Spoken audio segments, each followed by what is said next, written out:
Australia and New Zealand have been on my bucket list since just about forever. Between the wildlife, the dramatic landscapes, and the fact that you're on the opposite side of the planet, these two countries just ooze with the potential for a true adventure. Welcome to New Zealand. When Mike asked me if I was down for a 3-week kayak fishing expedition down under, there was no doubt in my mind that this would wind up being just that, an adventure. Absolutely beautiful. That word has lost a lot of its meaning these days, I think because people throw it around pretty loosely. But if you're willing to get out of your comfort zone and really put yourself out there, there is still plenty to be found. Marty said we're gonna try it one more time. We're just gonna hit it as fast as we can.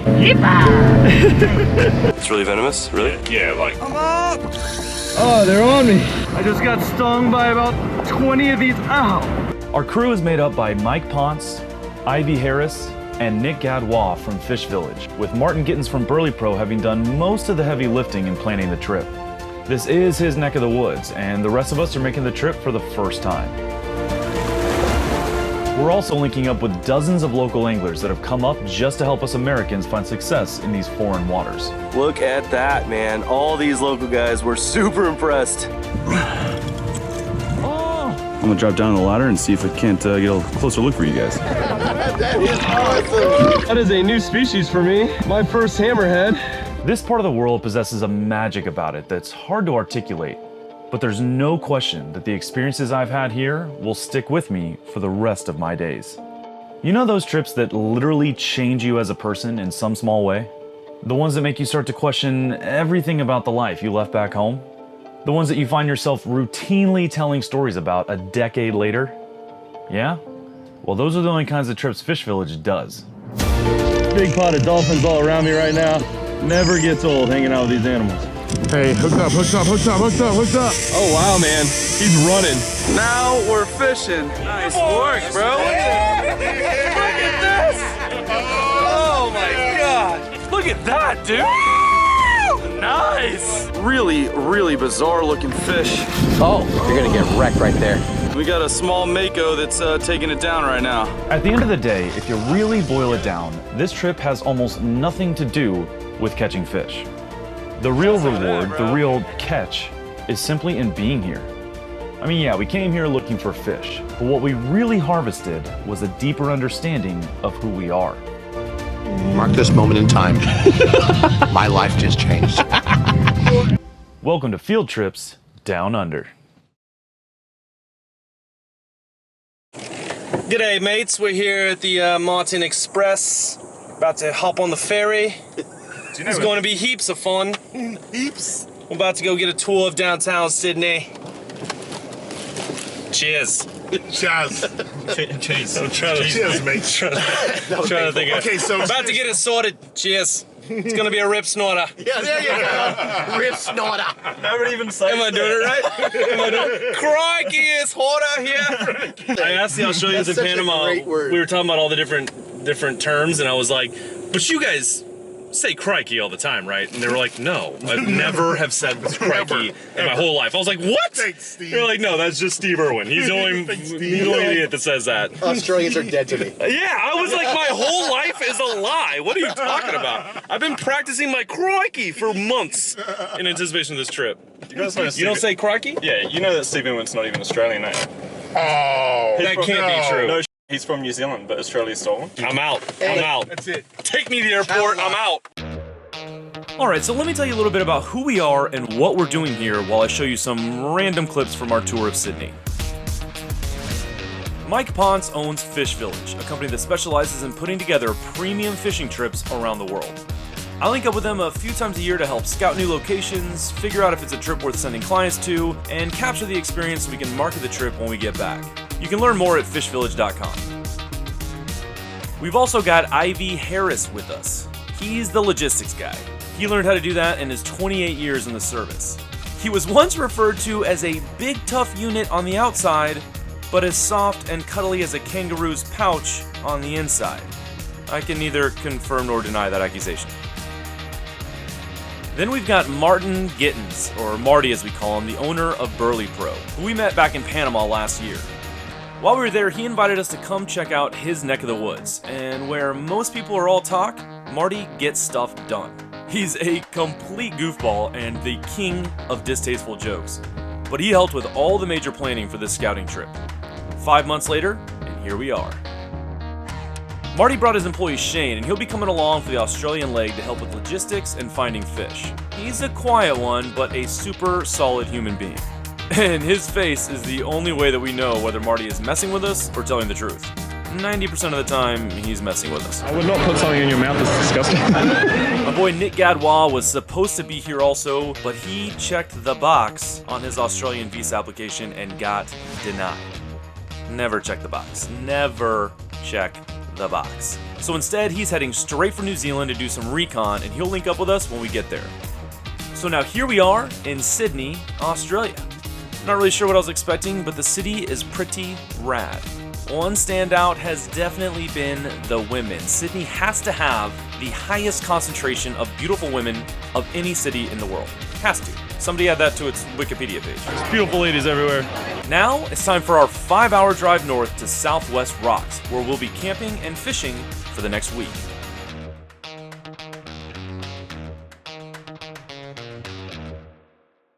Can I do the voiceover? No. Maybe like, hey, it's Robert Field here. Just doing a 5-hour drive from Sydney up into, where are we, Marty? Coffs Harbour! That's perfect. I think we could use that. We could run with that. Say that's a wrap, eh, chap? Yeah. That's a bloody rip snorter, right? Rip snorter! All right, so we have made it. 5 hours later, we just got to Coffs Harbour, which is actually about 40 minutes past where we're gonna be fishing at Southwest Rocks. We are going to, what is it, Fishing Tackle Australia? Yeah, Mo Tackle. Yep. Mo Tackle? Mo Tackle, one of the biggest, or the biggest, a really big fishing tackle store, maybe one of the biggest in the world. Let's go check it out. So I was a little skeptical, but once you get in here, this place is big. Really big. This is just one building of like 4. I got a feeling we're gonna need a basket. All right, yeah, me too. We gonna need a basket. Got sabikis for catching these slimy macks, the bait. The guy here says this is the size we want. Got some 30-pound 30 pound for what? marlin, man. No. Honestly, you gotta run light, man. No. That's what everybody does up here. I'm not using 30 pound When would test I for lie marlin. to you? I'm running Every 30. other sentence, I would say on average. I'm running 30-pound. 30 pound test for marlin. Yeah.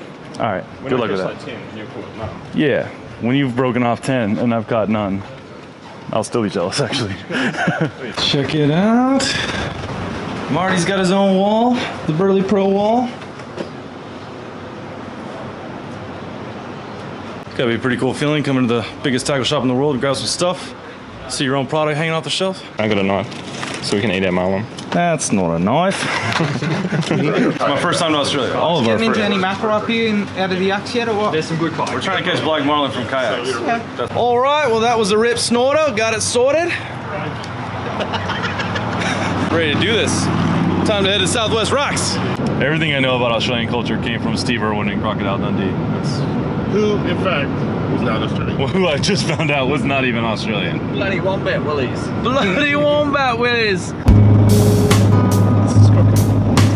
Yeah, this is cool. Where's the ocean, man? We made it! Yeah! We have arrived. Trial Bay, Arakoon National Park. Look at this view. Look at this view. You see the roof? Up against the wall, bro. No way. How did I miss that? Bro, sitting right here chilling. Look at this. G'day, mate. Been here for 5 seconds. We got kangaroos right here in the parking lot. Dude, how cool is that, man? I was starting to get worried I wouldn't see one. I could pet it. Seems like a bad idea, though. Absolutely unreal. About to drive down and check out our campsite, check out our digs for the next 6 days. I got a feeling we're not gonna be disappointed. We already got kangaroos here in the parking lot. You know it's official. It was not false advertising. Heaps of roos, mate. You were right. A ruse. It's like super shallow all the way out here. Get this. Hey, man. How are you? Warren? Yeah, Warren. Rob. Yep. Great to meet you, man. Cheers, mate. G'day. Ivy. Yeah, Nice to Warren. meet you.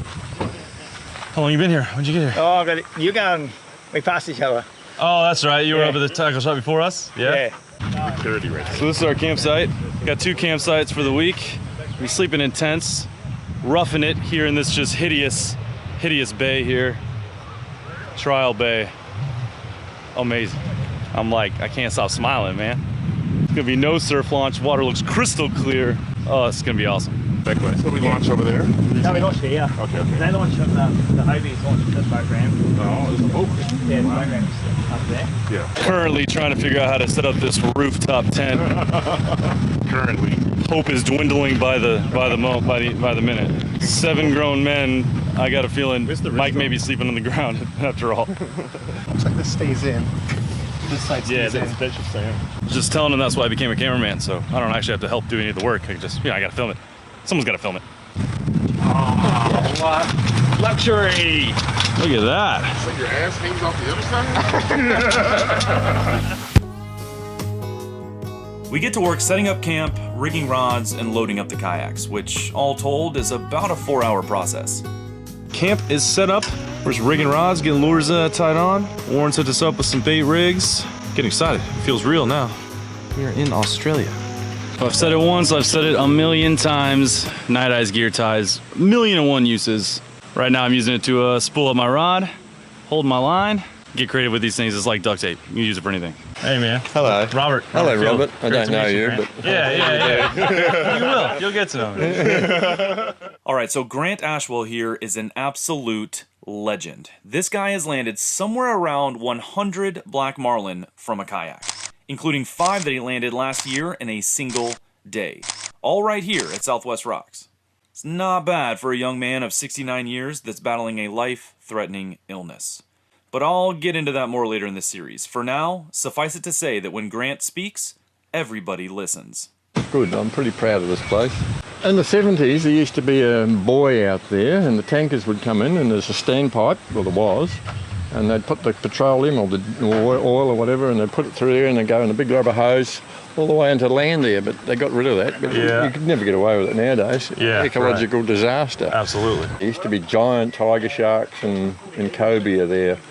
But no one really fishes there now. Oh, that's where they get bait. You'll look out in the morning at 5 o'clock and you'll see like a little city out there. Yeah. So black marlin is all we're going to be fishing for here at Southwest Rocks. This place is legendary for these fish, which migrate through by the thousands every summer. Unfortunately, it's a go big or go home type of situation. Either they'll be here and this trip could be legendary, or they won't, and it could be a total bust. It's all dependent on the water temps. Sometimes you get good fish there.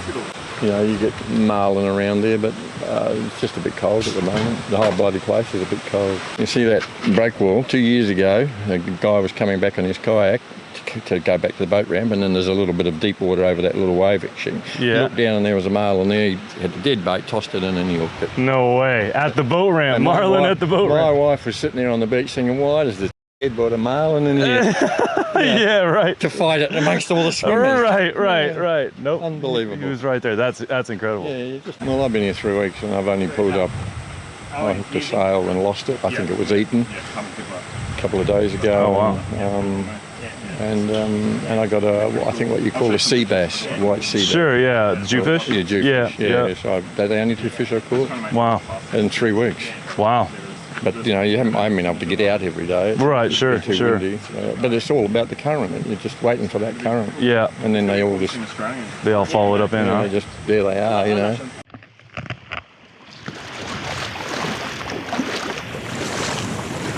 This is paradise. This is truly one of those places where the fish are just a bonus. Incredible. I don't know how I got so lucky, but this is my office for the week. Unbelievable. What is that, a bird? Yeah, it's a bird, man. What do you call it? Kookaburra. Kookaburra. It's in the old, I'm sure you know the song? Yeah. So what do we got here, Chef Gittins? Speg ball. Speg ball. Yeah. Which Not like Mama makes it, but it should be good. Speg ball, aka for the American viewers, spaghetti and meatballs. Speg balls being a much more efficient word to use, I would say. Spaghetti and meatballs, kind of a mouthful. No pun intended. Again, is that meaning like a bell?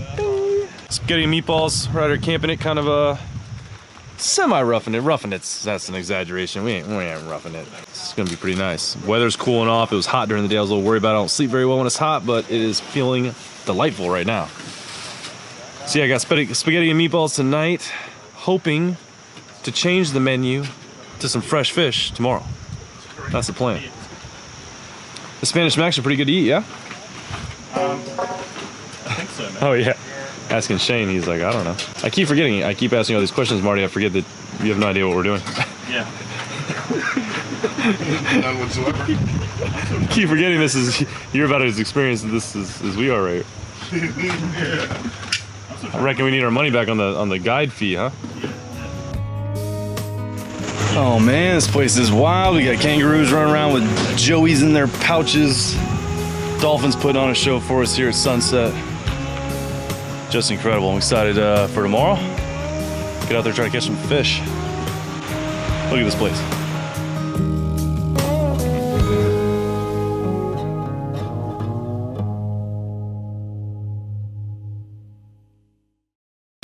Coming up next episode, after 8,000 miles and 3 days of travel, it's finally time to chase some marlin. Fish on. But day one does not go according to plan. Rolled him over. He basically like washed up on the beach with all his stuff. So now we're gonna drive over there and go get him. I just got stung by about 20 of these. Ow!